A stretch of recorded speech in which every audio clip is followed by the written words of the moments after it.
Licking stones. Carlisle Castle has been a working castle for over 900 years, and its strong keep has held many prisoners for centuries, some of whom left their mark. You might have seen pictures of the intricate graffiti on the second floor down in the dungeons. The walls have been carved in a very different way.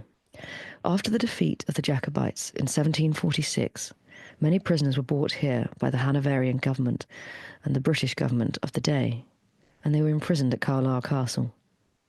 At one time, there were over 300 prisoners kept here, but eventually most of them were sent south for trial. They kept 90 prisoners, most of them in the basement or the dungeons of the castle.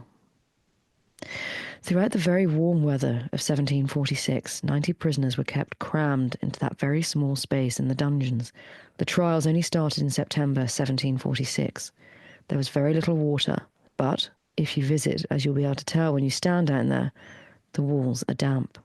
There are a natural sort of dip in the stone where the damp collects, and for sustenance the prisoners were forced to lick the damp walls to stay alive, hence the term licking stones.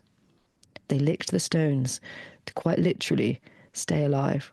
There's a light in there now, but for the men kept in those cramped conditions it would have been pitch black.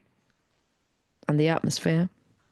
The smell alone must have been horrific. 1 or 2 prisoners actually died in the dungeons and their bodies were removed. Most of the prisoners were then either sent for trial and tried for treason. Of course, in those days, hanging, drawing and quartering was the punishment if found guilty.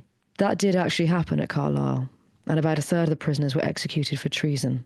A third were transported as slaves to the West Indies, which was as good as a death sentence, and another third, a lot of the lower-ranking Jacobite prisoners, were simply released.